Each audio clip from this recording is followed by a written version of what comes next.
안녕하세요. 자, 매주 목요일이면요. 장외 주식에 대해서 여러분 집중해서 아실 수 있습니다. 장외 주식 상식 투자, 저는 진행의 이화선입니다.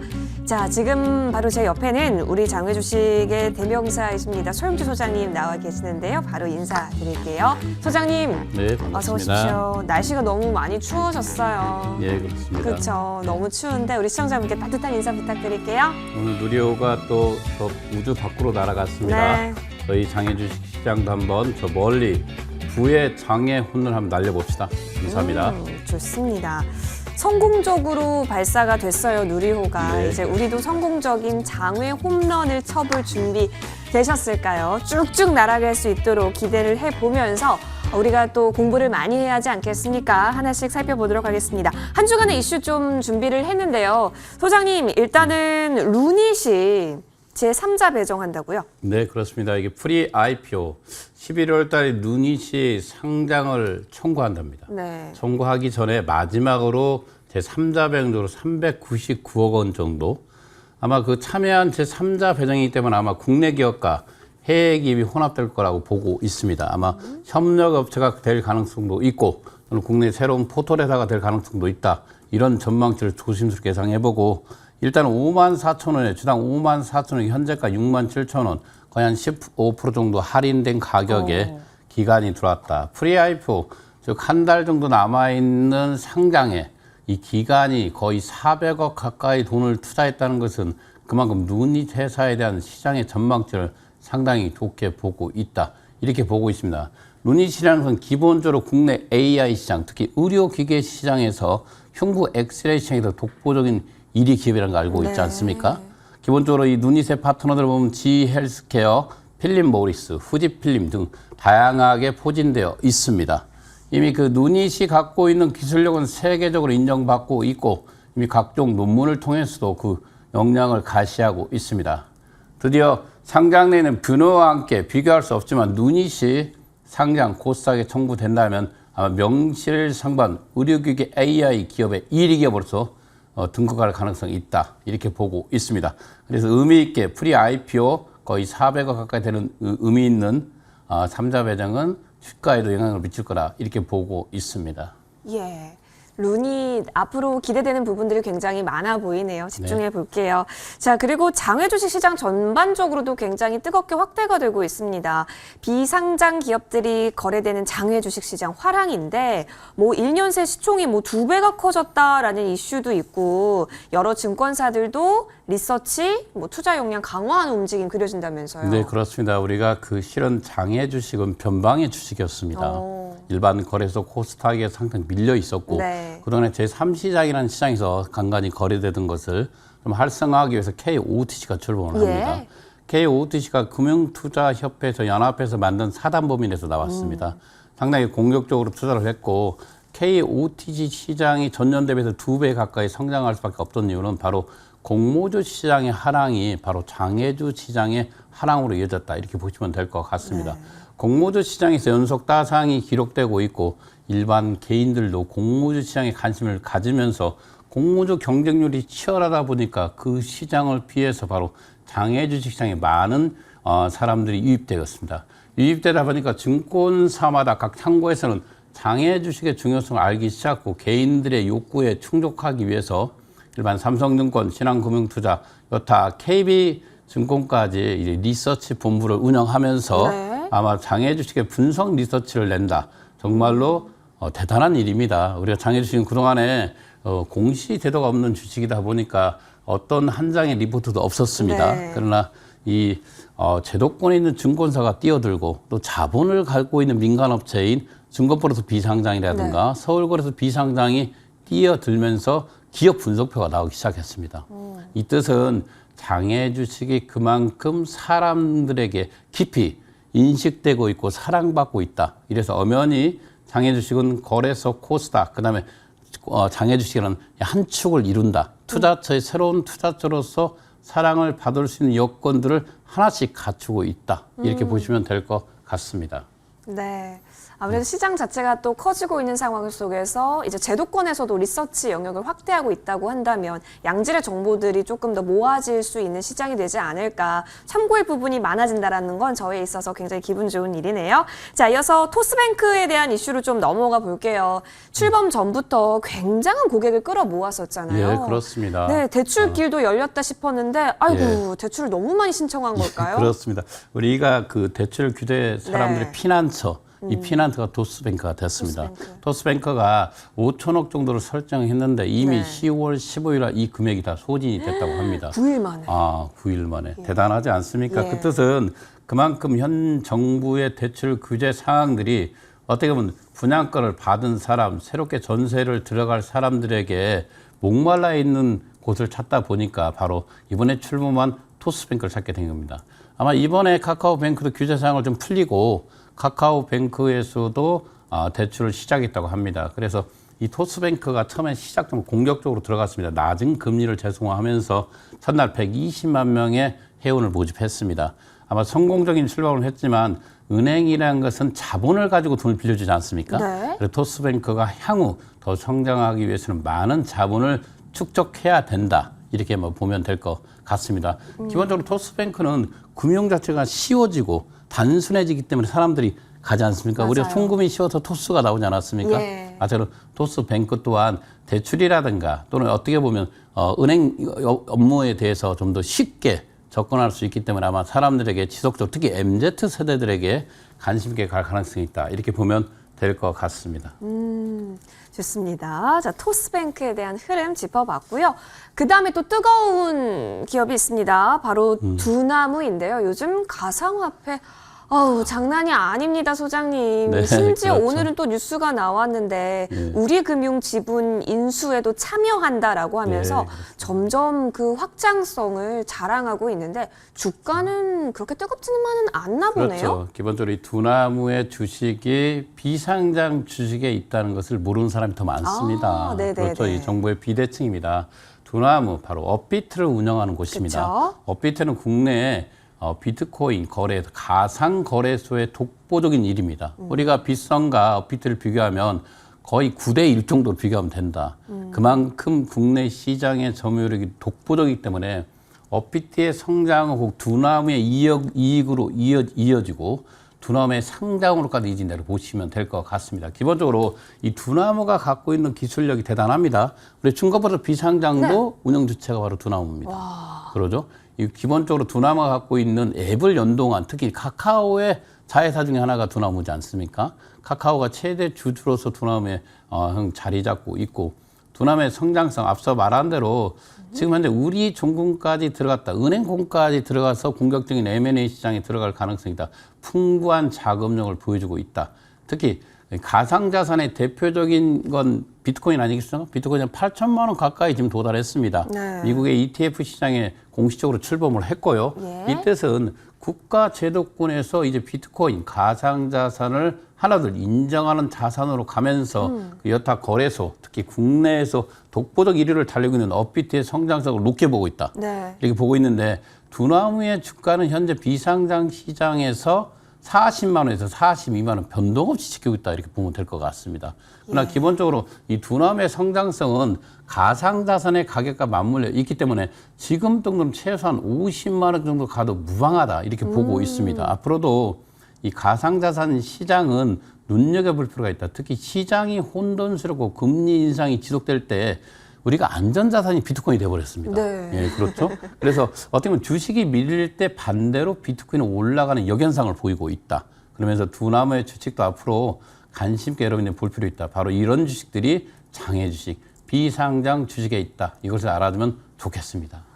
예, 좋습니다. 두나무가 또 우리 비상장에 있어서는 굉장히 친근한 기업이잖아요. 관련 흐름 짚어봤고 지금 이 순간에도 비트코인은 와, 소장님 정말 1억을 갈까요? 추세가 네. 꺾이지 않고 올라가고 있네요. 이 방송에서 제가 1억까지 예. 한번 얘기를 한 적이 있습니다. 예. 그러나 기본적으로 이 투자처를 부인할 필요는 없습니다. 그죠? 어떻게 보면 새로운 거에 대한 거부감보단 네. 새로운 거에 대한 도전감으로 도전할 때 승리하는 게 투자의 시장입니다. 이렇게 보면 될 것 같습니다. 좋습니다. 지금 현재도 8천만 원 선 위에서 움직이고 있는 비트코인 시세도 확인이 되고 있네요. 자, 이어서 다음 이슈 좀 볼게요. 자, 여러분 혹시 불스원 아세요? 저는 이거 광고로 본 것 같은데요. 네, 엔진의 찌든 때를 한방에. 자. 예, 그렇죠.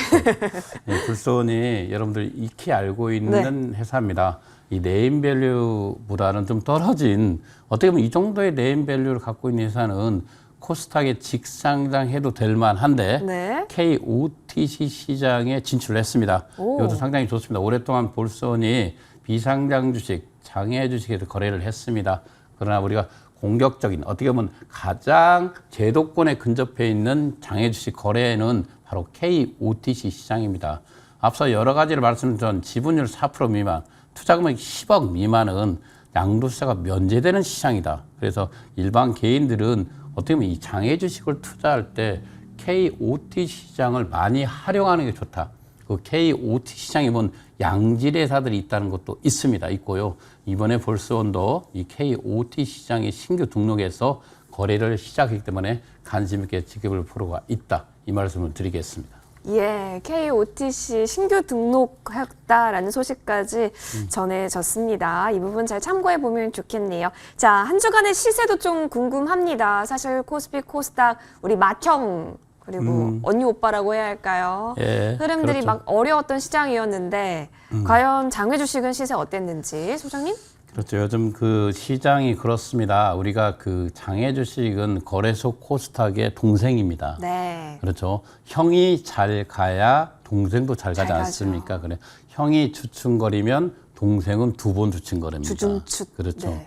그 뜻은 가격이 떨어지지 않고 거래량이 준다는 거 아니겠습니까? 통상적으로 비상장 장외 주식은 구입했을 때 당장에 매도하려고 구입하지는 않습니다. 보통 상장까지의 충분한 시간을 기다리고 있기 때문에 장이 내려간다면 매도자는 실종되고 마찬가지로 매수자가 실종되면서 중동 상태를 유지하고 있고 요즘 장들을 보면 크게 변동 없이 비상장 주식도 움직이고 있습니다. 시세표를 한번 보겠습니다. 네.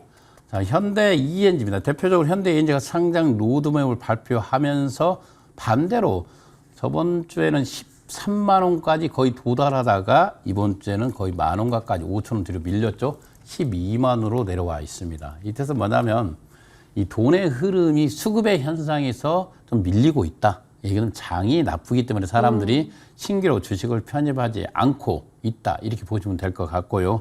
네. LG CN에서 변동 없었습니다. 눈이 또 이면 오늘 이제 그 3자 배당이 어제 그제 나왔거든요. 아직 개인들은 이 내용을 잘 모르고 있기 때문에 6만 6천 원, 어떻게 1,000원 밀렸네요. 누닉 같은 회사들이 밀리고 있을 때는 어떻게 보면 일반 개인들에게는 찬스가 기회다. 오고 있다. 이렇게 보면 되겠습니다. 네. 두나무 42만 원입니다. 1,000원인데 앞서 말한 대로 비트코인 가상 자산이 기본적으로 8천만 원이 돌파하고 있는 상태에서 가격은 변동 없다. 매력적인 가격이다. 두나무 이렇게 보고 있습니다. 바디프렌드가 16,500원이네요. 바디프렌드가 요즘 그렇습니다. 이 바디프렌드 움직임이 없다고 주주들이 가장 말을 합니다. 기본적으로 바디프렌드는 3년 전부터 거의 4년 전부터 상장을 이야기했던 주식입니다. 오랫동안 장외 시장에 머물면서 어떻게 보면 개인주들이 상당히 많이 보존하고 있는 회사 아니겠습니까? 그동안에 경영권 문제라든가 또는 경영자의 도덕성 문제, 여러 가지 문제들이 야기시키면서 상장이 계속 뒤로 밀렸습니다. 요 근래 뭐 소문에 의하면 바디프렌드가 매각이라는 설도 있지만 그건 뭐 정확한 건 아니겠습니다. 기본적으로 이 바디프렌드의 방향은 누가 좀 주도적으로 경영권을 행사하면서 상장의 의지를 강하게 보여준다면 지금 현재 가격도 상당히 낮은 가격이라고 보고 있습니다. 이 바디프렌드가 갖고 있는 부동산 자산이 상당히 많이 있습니다. 기본적으로 요즘 코로나19 사태 이후에 가장 많이 매출액들이 매달 올라가고 있죠. 네. 이런 상태에서 바디프렌드가 좀 더 매각이 아니라 저는 개인적으로 현 경영진들에 의해서 상장으로 직접적으로 간다는 것이 좋다 이렇게 보고 있습니다. 만약에도 매각으로 이어진다면 또다시 상장이 지연되고 일반 개인 장외에서 투자한 사람들에게는 어떻게 보면 악재가 될 가능성이 있다. 그래서 기본적으로 지속적으로 상장을 놓고 하고 있는 바디프렌드의 현 경영진들이 가감하게 상장을 추진해서 비상장 주식에 투자한 사람들이 엑시트할 수 있는 탈출구를 만들 필요는 있다. 네. 이렇게 보고 있습니다. 예. 16,500원에 자리를 지켰고요. 반대편에 네. 큐라티스가 큐라티스. 18,000원입니다. 큐라티스 어떻게 보면 500원 정도 밀렸는데 네.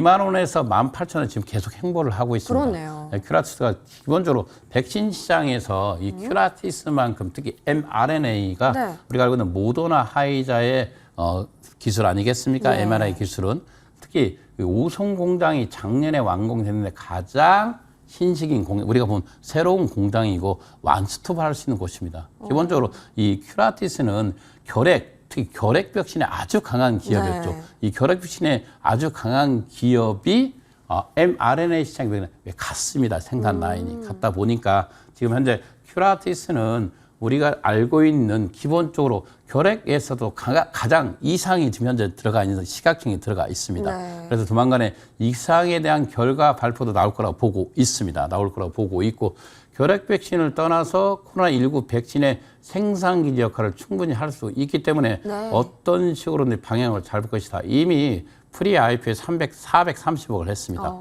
430억 정도 기간이 넣은 상태이기 때문에 투자한 상태이기 때문에 이 큐라티스의 방향을 눈여겨볼 필요 있다. 지금 가격 18,000원에서 2만 원 사이면 정말로 매력 있는 주식이다. 저는 이렇게 보고 있습니다. 예. 다시 한 번 큐라티스는 상당히 매력이 있고 큐라티스를 좀 공부해서 들어가 보면 작년에 자진 처리한 회사죠, 이 회사가. 이유는 공모가가 낮았기 때문에 자진 처리했는데 작년에 27,000원까지 갔던 종목입니다. 그래서 아니 공모가 직전에 공모가가 아니라 시장에서 장에서 거래된 가격이요. 예. 근데 지금 현재 작년보다 더 좋은 여건을 가지고 있기 때문에 네. 이 가격은 상당히 매력이 있어 보인다. 이렇게 예. 말씀드리겠습니다. 에이프릴은 변동 없었습니다. 피바 리퍼블리카 계속 좋게 보고 있습니다. 역시도 이번 주에도 올랐습니다. 11만 2천원까지 가고 있고 피바 리퍼블리카 갖고 있는 이 토스의 영역은 금융 플랫폼을 구축했다. 이렇게 보시면 될 것 같습니다. 현재 카카오뱅크와 K뱅크도 경쟁을 하고 있지만 출발점이 상당히 좋다. 이렇게 보시면 될 것 같습니다. 야놀자 9만 4천원 변동 없습니다. 네. 상당히 야놀자가 지금 풍부한 자금을 갖고 있지 않습니까? 공격적인 M&A 시장에서 야놀자의 이익이 계속 나올 거라 이렇게 보고 있고 현재 9만 4천 원이면 10만 원에서 9만 원대를 계속 거의 6개월 가까이 행보하고 있다. 이렇게 보시기 때문에 이 주식도 눈여겨볼 필요가 있다. 아마 하반기나 내년 초에는 국내가 아니라 해외 상장을 노릴 가능성이 있는 기업이기 때문에 이런 기업들은 눈여겨볼 필요 있지 않겠습니까? 특히 이제 위드 코로나 시대에 특히 야놀자가 가장 큰 수혜주로서 등극할 가능성이 있기 때문에 맞습니다. 눈여겨볼 필요가 있습니다. 그다음에 SK 에코프렌트 앞서 말한 대로 KOTC 시장에 아주 유명한 기업 중에 하나가 바로 SK 에코프렌트입니다. 내년에 상장 이익이 계속 나오고 있습니다. 현대 아산 마찬가지로 21,450원 남북 관련주로서 특히 이제 이 현대 아산은 액면가가 5,000원짜리입니다. 5,000원짜리면 지금 가격은 상당히 낮다 이렇게 보시면 될 것 같고요. 아마 어떤 식으로든 문재인 정부가 임기가 얼마 남지 않았습니다. 그러나 지금 현재 남북 간의 종전선언이 이야기가 나오고 있지 않습니까? 이 종전선언의 이야기가 나오면서 주식은 계속해서 강하게 상방을 바라보고 있습니다. 네. 이 종전선언이 이어지고 평화협상이 이루어진다면 현대 아산은 주식이 상승할 수 있기 때문에 관심 있게 볼 필요가 있다. 예. 이 상장된 현대 엘리베이터 맞물려 있죠. 맞물려 있기 때문에 두 주식을 보시면 재미있을 겁니다. 예. 넷마블 레오 이제 상당을 앞서고 있죠. 넷마블 레오도 계속해서 지속적으로 상승을 하고 있습니다.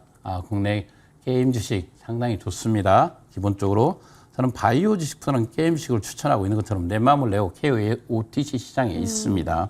K뱅크 변동 없이 16,800원을 지키면서 한 주간 시책을 마치겠습니다. 좋습니다. 한 주간의 시세 통해서 흐름들 체크해 보셨습니다. 여러분 좀 정리를 해보자면 그래도 개별적인 이슈에 따라서 많이 등락 보이고 있는 부분 확인이 되는데요. 특히 이번에 IPO 시장이 다시 좀 핫해지는 게 아닐까라는 생각도 드는 게 지아이텍이 오늘 신규 상장을 했는데 따상을 갔어요. 그렇습니다. 그리고 예. 또 있죠. 엔캠이라고 또 우리 있고 이차전지 해서 관련주인데. 예, 그러니까요. 그렇습니다. 이슈가 좀 충분한 것 같은데 소장님 주간 시황 시장에서 한번 다뤄볼까요? 그렇죠. 우리가 한 주간의 이슈 시장을 봤을 때 대기업 관련주로 좀 밀리는 모습을 좀 네. 보였고요. 앞서 말한 대로 IPO 관련주, 엔캠을 중심으로 IPO 관련주를 상장하는 모습을 보였습니다. 그 뜻은 공모주 시장이 하반 10월 달, 11월 달 달려가면서 점점 좋아지고 있다 이렇게 평가하고 있는 것 같고요. 시장이 결정적으로 3천선을 회복하지 않았습니까? 3천선을 회복하면서 또 매수세가 좀 일부는 유입된 게 사실입니다. 그리고 상장을 앞두고 있는 개별 종목 장세로 이어지고 있고 특히 앞서 말한 대로 2차전지 관련주인 엔캠의 상승이 눈에 띄는 한 주였습니다. 좋습니다. 앞으로 또 이제 지수가 상방 쪽을 가게 된다면 우리 동생인 장혜식도 좀 응원의 네. 부분이 많을 것 같은데요. 그래도 많은 여러 가지 영향보다는 기업의 미래 성장성이라든지 기본적 분석 여러분 이 장외 주식 시장에서도 잘 하셔서 꼭 좋은 성공에 대한 해안 얻어가시길 바랄게요. 저희는 그럼 조금 더 한 걸음 더 나아가서 여러분이 궁금해하는 장외 주식 이야기들 보따리 풀어보겠습니다.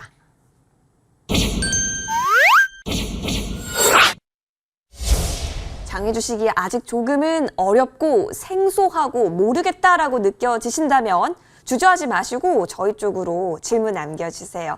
유튜브 댓글 지금도 열려져 있으니까요. 많이 참여해보시면 좋을 것 같고 머니투데이 방송 시청자 게시판 통해서 남겨주셔도 저희가 잘 취합해서 지금 이 시간에 여러분의 가려운 궁금증 싹싹 긁어드릴게요. 자, 첫 번째 질문부터 열어보겠습니다. 질문 보니까 장외 주식 투자 시 여윳돈으로 투자해야 한다더라.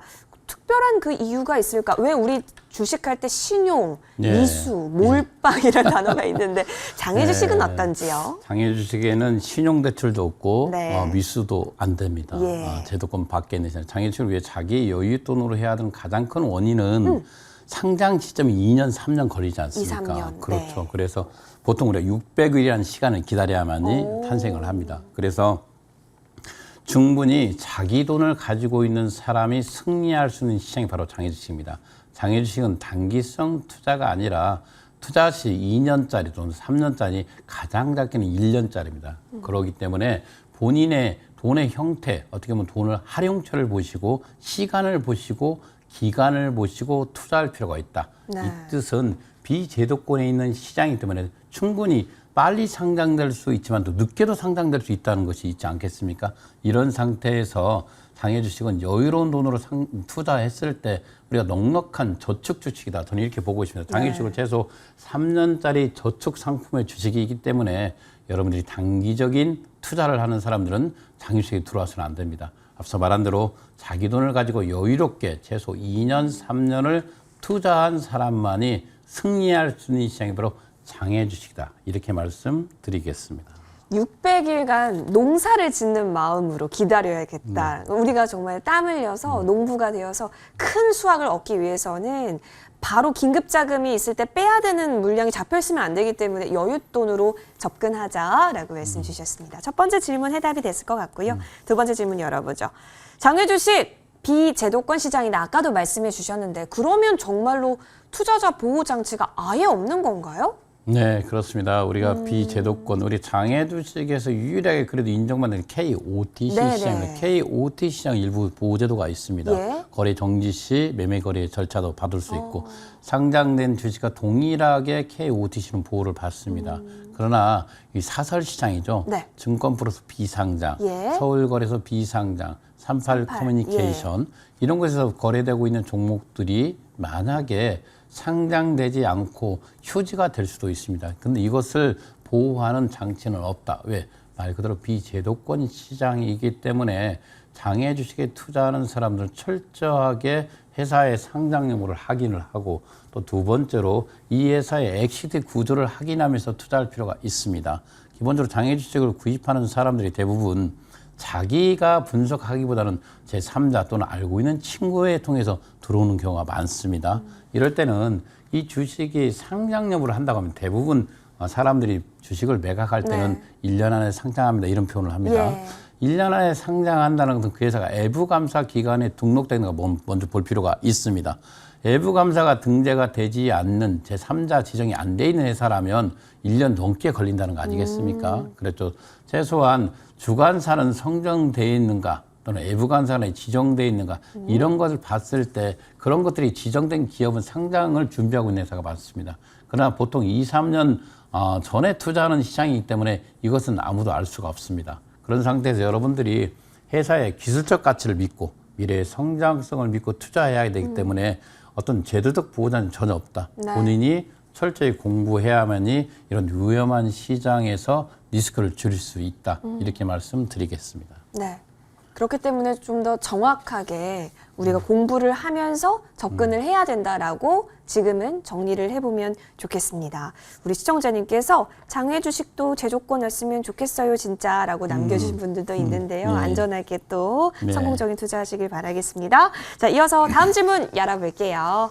장외 주식 시장, 공모주 시장 차이점이 무엇인가요? 라고 얘기해 주셨는데 네. 뭐 궁금해하실 것 같기도 합니다. 네, 그렇죠. 사람들이 예. 가장 많이 궁금해하는 부분이잖아요. 네. 장외 주식은 무엇이고 공모 주식은 뭐냐. IPO 하니까. 예, 그렇죠. 장외 주식은 IPO 전에 있는 주식을 장주식으로 표현합니다. 네. 그리고 공모 주식은 IPO에 들어간 주식을 그쵸? 바로 공모주라고 표현하죠. 네. 그래서 장외 주식은 장기적 투자 관점에 접근해야 될 주식이고 공모 주식은 말 그대로 단기적 투자 관점에서 접근하는 시장이다. 이렇게 보시면 될 것 같습니다. 네. 장외 주식은 IPO를 가기 위해서 부단히 노력합니다. IPO에 들어가야만이 이 장외 주식은 생명을 부여받습니다. 그렇죠. 그렇죠. 그래야만 일반 개인들도 장외에서 투자하는 사람들이 상장했을 때 엑시트를 할 수 있지 않겠습니까? 네. 그래서 장외 주식에 있는 주식들은 누구나 상장을 하고 싶어 합니다. 바로 이 IPO 공모주가 되고 싶어 한다는 거죠. 또 공모주에 있는 주식들은 단기적으로 상장하기 때문에 일반 개인들에게 많은 높은 경쟁률을 요하고 있습니다. 네. 경쟁률을 높이 받아야 사랑을 받았다고 생각하고 높이 받은 주식들이 시장에 올라가도 또 사랑을 받지 않습니까? 네. 그런 만큼 이 장외 주식은 바로 상장을 위해서 노력하는 주식이다. 그다음에 공모 주식은 IPO를 마친 종목이다. 이렇게 보시면 될 것 같습니다. 예, 좋습니다. 그러니까 장외 주식에서 정말 몸집을 키우고 실적도 내서 이제 공모주가 될 수가 있기 때문에 우리 지금 장외 주식 접근하시는 분들께서는 과연 어떤 종목이 상장을 할 수 있을까에 대한 시각 또한 얻어 가셔야 될 것 같습니다. 이어서 다음 질문도 빠르게 살펴보겠습니다. 장외 주식 매도했습니다. 그런데 계약서를 작성하지 못했다면 세금 신고는 어떻게 해야 할까요? 라고 해주셨어요. 굉장히 실무적인 질문이네요. 예, 맞습니다. 장외 주식이 거래소 코스닥과 달리 딱 한 가지 걸리는 게 있습니다. 세금? 이 성당의 발목인데 바로 양도세입니다. 세금, 네. 왜 장외 주식에만 양도세를 부과하는지는 모르겠습니다. 저는 개인적으로 장외 주식을 한 23년 하면서 예. 가장 불만스러운 부분이 바로 세법입니다. 그 양도세 부분인데 네. 이 장외 주식은 좀 어떻게 보면 번거롭게 양도세를 부과하게 돼 있습니다. 앞서 말한 대로 KOT 시장의 지분율 4%, 10억 미만은 양도세가 없는데 그 여타 우리가 38 커뮤니케이션 또는 증권플러스 비상장, 서울거래소 비상장에서 거래할 때 반드시 양도세를 납부해야 됩니다. 매도 시에는. 근데 그 당시에 보면 우리가 지금 현재 증권플러스 비상장의 가장 큰 단점이 계약서가 없다는 거 아니겠습니까? 예. 그래서 그 당시에는 어떻게 하냐면 할 수는 있습니다. 본인이 증권사 계좌관에 이체한 거래 내역 증거가 있지 않겠습니까? 그 증거를 제출하면 되는데 아무튼 서류를 준비해야 되고 돈을 보낸 내역을 준비해서 세무서에 신고하면 인정받을 수는 있습니다. 다만 그 절차가 까다롭기 때문에 어떤 식으로든지 증권부터 비상장을 거래하여도 반드시 양도세를 내야 되기 때문에 계약서를 요청할 필요는 있다. 이렇게 말씀드리겠고요. 계약서가 있으면 앞서 말한 대로 불필요한 거래 내역이라든가 증권 거래 내역 또는 돈을 보낸 입금 내역 이런 절차들과 이유서를 작성할 필요가 없거든요. 그래서 될 수 있으면 장외 거래 시에는 반드시 계약서를 받는 게 현명하다. 이렇게 말씀드리겠습니다. 꼭 챙겨야겠네요, 여러분. 네, 놓치지 마시고 꼭 필수다라고 생각하시고 접근해 보시길 바랄게요. 다음 질문도 열어보겠습니다. 보니까 장외 주식 거래 플랫폼을 보면 가격이 천차만별입니다. 적정 가격을 어떻게 확인할 수 있냐라고 하셨네요. 어려워요. 그렇습니다. 요즘 장외 주식을 거래한 사람들이 가장 많이 질문하는 부분이 바로 이런 부분입니다. 그러니까요. 왜 가격이 다 틀립니까? 네. 38 커뮤니케이션 가격은 100원인데 네. 증권플러스 비상장은 120원입니다. 서울거래소 비상장은 90원입니다. 네. 가격이 다 틀리지 않습니까? 이건 바로 비제도권 시장이다 보니까 예. 이 장외 주식이 재래시장 형태로 움직이고 있습니다. 그러니까 강원도 고랭지 배추를 어떤 분은 같은 시장 내에서도 100원, 가격이 다 천차만별이지 않습니까? 정찰제 가격이 아니라 재래시장에 있는 배추 가격이라고 보시면 됩니다. 그래서 이것은 바로 경쟁 매매가 아니라 장외 주식은 바로 상대 매매라는 거 아니겠습니까? 개인 대 개인 간의 거래이기 때문에 충분히 흥정할 수 있는 주식 가격이다. 그렇기 때문에 장외 주식의 적정 가격을 볼 때는 어떻게 보냐면 동종회사, 상장돼 있는 동종 업종에 대해서 가격을 한번 비교할 필요가 있고요. 무엇보다도 앞서 말한 38 커뮤니케이션, 증권플러스 비상장 또는 서울거래소 비상장, 뭐 조만간에 출발하는 제이스톡 이런 그 사이트들과 비교를 할 필요가 있습니다. 비교해서 정말로 여러분들이 협상을 잘해서 원활한 가격에 매입하는 게 방법입니다. 이 장외 주식 가격은 획일되게 어떤 제도권 시장에서 이 가격이 얼마다 이렇게 정하는 제도권 주식이 아니라 앞서 말한 대로 배추, 재래시장은 배추 가격이 똑같기 때문에 네. 부르는 사람이 그렇죠. 맘이다. 그렇기 때문에 충분히 협상을 통해서 적정한 가격에 매입하는 것도 기술이다. 이렇게 말씀드리겠습니다. 뭐라고 해야 될까요? 약간 발품력이라고 해야 네. 될까요? 그렇죠. 그냥 얻어지는 건 없나 봅니다, 여러분. 정말 좋은 가격에 내가 매수하고 싶다면 그만큼 잘 알아보고 또 잘 흥정도 해볼 수 있는 영역이 또 장외 주식이니까 이게 또 다른 매력이겠다라는 생각도 듭니다. 그렇죠. 이어서 다음 질문도 열어보겠습니다. 장외 주식 첫 거래하는 사람입니다. 은행 계좌 받을 수 있나요? 은행 계좌. 이건 어떤 질문일까요? 이런 질문들이 정말 많이 있습니다. 네, 많은 솔직히 많이 질문이죠. 있고요. 기본적으로 그 장외 주식은 정말로 아마 그 여러분들 시청자 여러분들 아파트에 거주하신다면 그 아파트에 하는 사람이 한 명도 없을 수도 있습니다. 그만큼 매니아층의 주식이다. 예. 이 장외 주식이 매니아층의 주식이 이젠 일반 대중성으로 서서히 움직이고 있습니다. 그래서 이런 질문이 있습니다. 장외 주식은 증권 계좌가 아니라 은행 계좌로 받을 수 있냐? 이런 질문이 많이 있습니다. 그러나 이 주식은 증권 계좌로 받을 수 있습니다. 은행 계좌로는 받을 수 없습니다. 말 그대로 통일주권, 어떤 주식 간의 거래가 자유로운 주식들은 바로 여러분들이 대신증권에서 삼성증권, 마치 돈을 거래하는 것처럼 쉽게 증권 계좌로 받을 수 있고 주권이 발행되지 않는 주식은 직접 만나서 매매 계약서를 작성하고 회사에 가서 주권 미발행 확인서를 받을 때 거래가 완료되는 것이다. 이렇게 보시면 될 것 같습니다. 요즘은 거의 80% 가까이가 증권 계좌로 이체가 좀 수월하게 나와 있기 때문에 네. 장외 주식 결코 어렵지 않다. 쉽게 접근할 수 있다. 이렇게 보시면 될 것 같습니다. 네. 자, 뭐 괜찮아요, 여러분. 내가 정말 기본적인 질문인데 질문해도 될까라고 생각해도 괜찮으니까 네, 그렇습니다. 너무 이렇게 걱정하지 마시고요. 뭐든지 좋습니다. 연락 많이 많이 주세요. 지금 이 유튜브 채팅방에 남겨주셔도 좋고요. 아니면 머니투데이 방송 시청자 게시판 통해서 남겨주셔도 되니까요. 여러분의 많은 참여 기다리고 있겠습니다. 자, 질문은 여기서 저희가 아쉽게도 마무리를 지어야 하니까요. 계속해서 들어오는 질문들을 다음 주에 또 살펴드리도록 하겠습니다. 저희 잠시 정리하고요. 한 걸음 더 나아가 보죠. 이번에는 우리 소장님과 함께 더 배워볼 수 있는 시간 가득 준비했거든요. 잠시만 기다려주세요.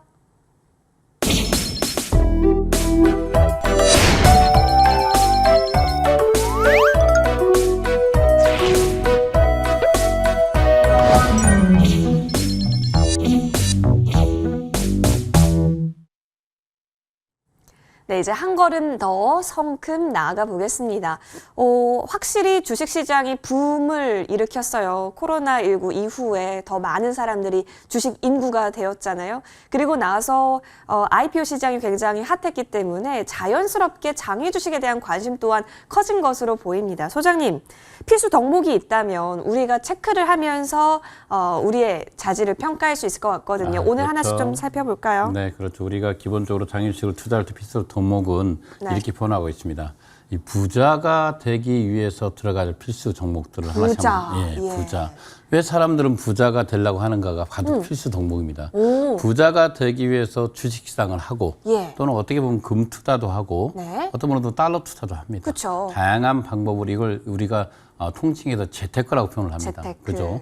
재테크 시장에서 이 사람들의 공통적 목표는 누구보다 잘 살고 싶다. 누구보다 부자로 살고 싶다는 거 아니겠습니까? 네. 그래서 왜 부자들은 왜 부자가 되는가를 먼저 한번 생각해 보겠습니다. 가장 큰 원인은 죄송합니다. 이 부자들은 왜 부자가 되는 부의 대물림도 있지 않습니까? 맞아요. 그냥 결정적인 것은 우리가 왜 부자가 되는가 하면 그 아이들에게 부자의 간수법을 물려줍니다. 특히 우리가 부자들이 갖고 있는 이기심, 성취욕구, 가시욕구 또는 가족들에게 달하고 싶은 마음 이런 것들이 부자들의 대물림으로 이어지고 있다. 기본적으로 왜 부자가 되고 싶은가는 은행에 돈을 모아주기 위해서 부자가 되겠습니까? 아니, 돈에 대한 경멸이나 무시하는 것도 어리석지만 돈에 대한 맹목적인 것도 무서운 일이라고 하지 않았습니까? 부자가 되려는 이유는 목적이 좀 뚜렷한 사람들이 부자가 됩니다. 예. 그렇죠. 어떤 목표를 정하고 그 목표를 정말로 천천히, 아주 천천히 한 걸음씩 옮길 때 부자의 길로 열리는 거 아니겠습니까? 저는 그렇습니다. 우리는 왜 이 자본주의 시장에서 부자로 살아야 하는가에 대해서는 여러 가지 말을 하지만 저는 이렇게 봅니다. 부자 아빠와 가난한 아빠가 있습니다. 좀 속상한 이야기지만 예. 이렇습니다. 가장 큰 차이는 무엇일까요? 보면 이 부자 아빠는 아이들에게 하고자 하는 일에 꿈을 도전하라고 표현합니다. 해봐자, 그죠? 해보라. 그래, 네가 하고 싶은 게 뭐니? 네가 좋은 게 뭐니?라고 묻습니다. 그리고 네. 그것을 한번 힘껏 지원할 테니 일을 하라고 합니다. 그러나 이 가난한 아빠는 아이들에게 이런 말합니다. 선생님 말씀 잘 듣고 정말 공부 열심히 해야 된다고 말합니다. 그래서 절대 학교 결석하지 말고 반드시 공부를 열심히 해야 된다. 그래서 어떻게 보면 이 부자 아빠와 가난한 아빠 차이는 바로 이 꿈을 실현하는 방법이 좀 다르다 이렇게 보고 있습니다. 그래서 누구나 자기 자식에게 자식이 원하는 꿈을 하고 싶지 않겠습니까?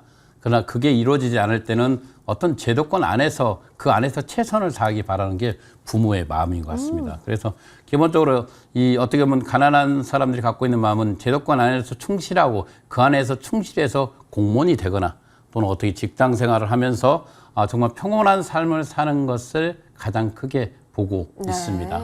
그렇기 때문에 저는 이렇습니다.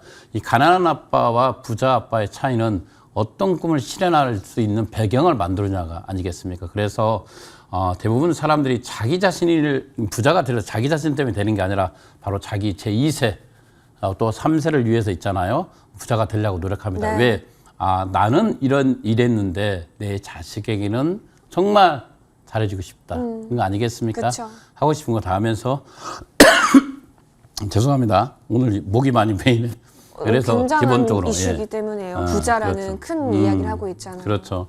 이 부자는 어떻게 보면 부자라는 말, 이건 가슴 아픈 말일 수도 있어요. 그래서 누구나 이 부자의 길로 가서 자기 자녀에게 정말 원하는 것을 해주고 싶다. 그러기 위해서 여러분들이 새로운 재테크 시장인 장애주식을 배우는 거 아니겠습니까? 그리고 부자들의 습성이 있습니다. 부자들의 부모에게 어떤 교육을 가르치냐 이게 중요합니다. 실은 우리는 어떻게 보면 초등학교 6년, 그다음에 중학교 3년, 고등학교 3년, 어떻게 보면 대학교 4년, 16년의 교육을 받습니다. 16년의 교육을 받지만 솔직히 우리가 가서 공모주 취직 한 주도 사지 못합니다. 그죠? 그런 교육을 받지 않았죠. 공모주를 사는 방법. 또는 두 번째, 부동산 매매 계약서를 하나도 쓸지 모릅니다. 16년간 교육 받은 사람들. 어떻게 보면 저는 개인적으로 피지배자 교육을 받았다. 이렇게 표현을 합니다. 기본적으로 대한민국 교육 자체가 16년이라는 교육 동안에 주식을 투자하는 방법, 부동산을 거래하는 방법에 대해서는 교육이 없습니다. 이게 정말로 필수적인 교육인데, 그러죠? 이런 것들이 이루어졌을 때 어떻게 보면 부동산의 사기 형태라든가 주식의 사기 형태를 막을 수 있는 거 아니겠습니까? 근데 이런 교육들이 이루어지지 않고 있다. 근데 이미 부자들은 어릴 때부터 그 경제 교육을 시킨다고 합니다. 그래서 세법을 공부시키고 경제 교육도 시작을 하고 부자들의 자식들에게 세금에 대해서 가르친다고 합니다. 세금. 네, 그렇죠. 그러면서 계약서 작성법이라든가 주식의 투자법이라든가 또는 부동산의 투자법을 직접 가르친다. 이렇게 보시면 될 것 같습니다. 두 번째로 자본 투자자가 되라고 합니다. 자본 투자자. 그렇죠. 기본적으로 금융이 전 세계를 지배하지 않습니까? 네. 금융이 지배하고 있는 나라가 바로 미국 아니겠습니까? 맞습니다. 미국이 지금 전 세계를 지배하는 것처럼 금융을 가르치는 게 바로 부자들의 습성이다. 이렇게 보면 될 것 같고요. 취업보다는 통상적으로 자기 사업. 이런 예전에 저희가 보면 부자 아빠 가난 아빠는 책이 있었습니다. 네. 그래서 저도 그 책을 상당히 봤습니다. 보면서 또 이렇게 주식까지 왔지만 예. 부자가 되기 위해서는 풀빵 장사라도 자기 장사를 하라고 합니다. 그죠? 우리가 그 직장인의 한계가 있습니다. 그래서 정말 부자가 되고 싶다면 직장 생활을 하면서도 제2의 제3의 창업을 할 필요가 있다. 네. 자기 장사, 풀빵 장사라도 자기 장사를 해야만이 성공할 수 있고 부자의 길로 갈 수 있다라고 합니다. 네. 마지막으로 돈을 쓰는 법을 가르친다고 합니다. 어떻게 돈을 잘 쓸 것인가. 예. 그래서 어떻게 보면 최대한 일찍 어린 나이부터 재테크를 시작하게 하는 게 부자들이 어떻게 보면 자식들에게 가르치는 것이다. 이렇게 보면 될 것 같습니다. 그러나 내가 봤을 때 저번 주에도 방송을 했지만 그 방송을 다시 한번 말씀드릴게요.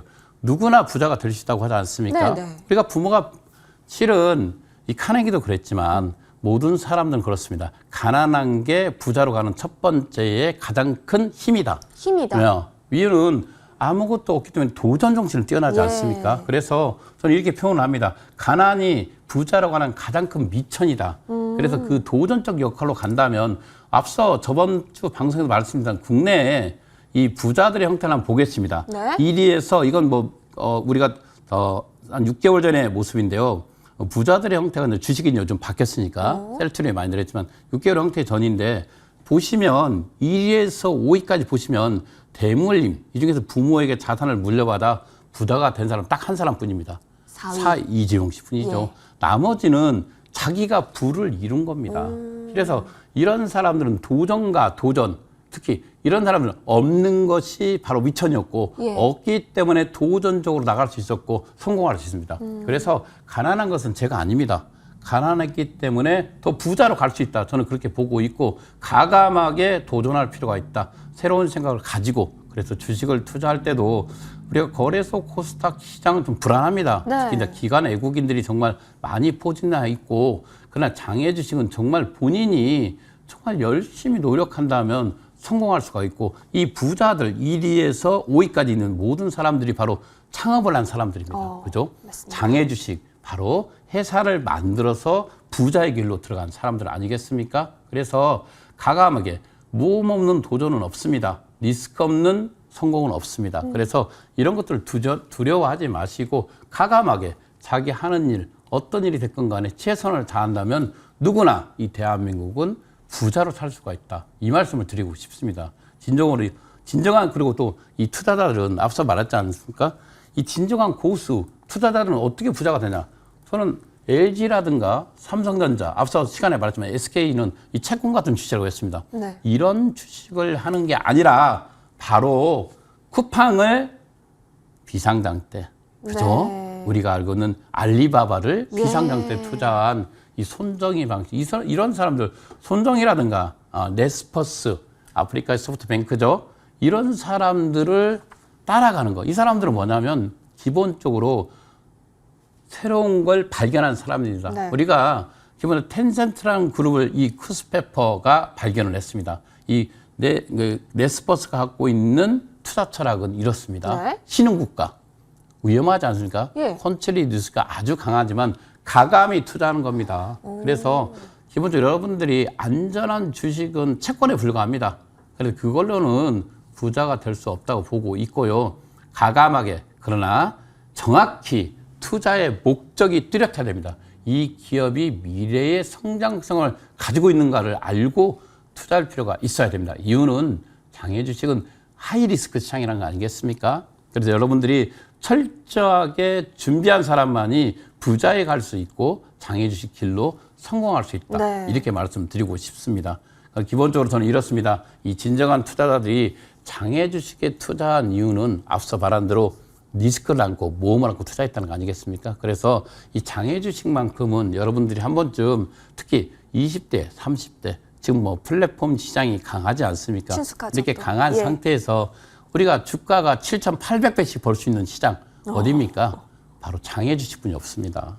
그래서 장외 주식은 이렇게 엄청난 수익을 줄 수 있는 시장입니다. 네. 그렇기 때문에 이 젊은 사람들이 좀 더 고민스럽게 공부한다면 정말 답을 준다. 이렇게 말씀드리겠습니다. 그래서 장외 주식이 어렵다, 힘들다 그러는데 실은 장외 주식만큼 쉬운 게 없습니다. 여러분들 자기 일을 하면서 이 장외 주식에 투자할 수 있겠습니다. 거래소 코스닥은 일일 희비합니다. 네. 매일 봐야 되고 매일 지수를 보고 실은 시장을 매일 본 사람은 이길 수가 없습니다. 이런 말이 있습니다. 이 고수들이 말했는데 주식에 성공하려면 수면제를 먹고 10년 후에 깨어나라. 맞아요. 저도 예, 많이 그렇죠? 들어봤어요. 예, 그렇죠? 묻어놔라 이거죠? 예, 그렇죠. 이 주식은 최소 10년 이상의 투자를 해야 됩니다. 그리고 주식을 할 때는 여러분들 매일매일 주식을 사는 게 아니라 돈이 1,000만 원 있으면 한꺼번에 1,000만 원의 주식을 사는 게 아니라 매달 30만 원, 20만 원, 10만 원, 꾸준하게. 20만 원. 그렇죠. 이런 주가는 이 생체 리듬처럼 바이오 리듬도 흔들리지 않습니까? 이런 상태에서 어느 날 주식이 올라갈 수도 있고 떨어질 수 있는데 올라갈 때는 조금, 어떻게 보면 올라갈 때는 한 10만 원 정도 투자를 하고 내려가면 20만 원. 이걸 10년 동안 주식을 편입만 하십시오. 그렇게 하면서 가면 성공할 수가 있습니다. 그러나 이 1,000만 원 한꺼번에 있다가 한 방에 주식을 사는 사람들이 있습니다. 근데 불안해서 못 삽니다. 그건 투기입니다. 투자가 아니라 정말 진정한 투자자는 매달 자기 월급에서 5% 또는 3% 또는 2% 이것은 이렇게 투자를 해야 됩니다. 아, 우리 큰아들 장가 갈 때 이 주식을 팔아야지. 아, 우리 둘째 녀석 시집 갈 때 이걸 팔자. 그래서 우리가 아이들에게 어떻게 보면 교육금을 드는 것보다 우량한 주식을 한 주씩 매달 사주는 게 훨씬 더 낫다. 이렇게 하고 있습니다. 그래서 이미 제가 여러 기사들이 있습니다. 이미 오래전에 강남의 픽 니치들은 이 장외 주식에 투자를 했습니다. 아, 사실입니다. 이것은 이 강남의 픽 니치들은 배달의 민족에 투자를 하지 않았겠습니까? 그죠? 오래전에 투자했지만 그런 사람들은 바로 가감하게 실은 배달의 민족이 잘 될 수도 있고 안 될 수도 있지 않았습니까? 그쵸. 그러나 배달 시장의 성장성을 본 거죠. 그래서 가감하게 투자한 것처럼 여러분들도 비상장 주식 시장을 투자할 때 한 주, 두 주, 한 주, 두 주 이렇게 사시면 됩니다. 돈이 많다고 해서 뭐 1억씩, 뭐 1,000만 이건 바보 같은 일이고요. 여윳돈으로 한다고 그렇죠. 하셨으니까. 앞서 말한 대로 그래서 기본적으로 우리가 유망한 기업들은 대부분 보면 내가 누차 이 방송을 통해서 말씀드렸습니다. 기관이 투자한 기업에 투자하라. 그죠? 기관이 투자한 기업에 장외 주식시장에서. 왜 그러냐면 저는 개인이 정보의 비대칭에서 정말 어렵지 않습니까? 장외 주식을. 그래서 우리가 요즘 잘 나가는 기관들이 있습니다. IMM이라든가 이런 기업들, 알토스 벤처스라든가, 알토스, 카카오 벤처스 이런 기업들이 투자한 기업만 들어가도 안정성은 일부 확보하고 간다 이렇게 보고 있습니다. 그렇기 때문에 이 장외 주식은 여러분들 큰 돈으로 하는 게 아니라 아주 작은 돈만 가지고 있어도 할 수 있는 시장이다. 그리고 젊을수록 장외 주식을 하라고 하지 않습니까? 앞서 말한 요즘 신흥 기업들, 플랫폼 기업이라고 표현하겠습니다. 우리가 일반 40대, 50대, 60대가 무신사와 지그재그를 평가하기는 좀 어렵습니다. 그러지 않겠습니까? 무신사와 지그재그를 평가하기 어렵듯이 이런 무신사와 지그재그 또는 토스 이런 기업들을 발굴하는 것은 40대, 50대, 60대보다 저는 개인적으로 20대, 30대가 훨씬 더 낫다라고 보고 있습니다. 기본적으로 요즘 비상장 주식에도 정말 좋은 회사가 있냐라는 말을 묻습니다. 그러나 기업들은 새롭게 계속 탄생하고 있고 시대는 또 새롭게 변하고 있지 않습니까? 요즘 메타버스 관련주들이 뜨지 않습니까? 비상장에 있는 메타버스 관련주는 과연 어디인가? 또는 전기차 시장이 뜨면 전기차 시장에 관련되어 있는 비상장 주식은 어디인가를 찾아볼 필요가 있습니다. 바로 그 속에 여러분들의 미래가 달려있다. 이렇게 보시면 될 것 같습니다. 여러분들 지금 현재 시장을 움직이고 있는 모든 주식들은 바로 장외에서 출발했습니다. 이 삼성전자도 장외에서 출발을 했고 여러분들 알고 있는 삼성 S도 장외에서 출발했더니 이 장외 시장은 여러분들이 어떻게 보면 숨어있는 보석 같은 시장이다. 이렇게 보시면 될 것 같습니다. 이 장외 주식에서 숨은 진주 찾기, 숨은 보석 찾기를 위해서는 20대, 30대가 가장 유리한 위치에 있기 때문에 예. 여러분들 반드시 장애 주식을 성실하게 또는 꾸준히 공부해 보시기 바라겠습니다. 네. 자, 보석 같은 그 기업을 지금부터 미리 여러분이 발굴해 보시는 거예요. 실질적으로 내 눈에 보이고 내가 체험했던 거 위주로 하나씩 그렇게 열어 가신다면은 꼭 투자에 있어서 좋은 우리에게 보물이 되지 않을까라는 생각도 해봅니다. 오늘 좋은 말씀 굉장히 많이 해주셨고요. 여러분 다음 주 목요일 5시 30분에도 준비 많이 해놓고 여러분 맞이하겠습니다. 다음 주에 찾아뵐게요. 성투하세요.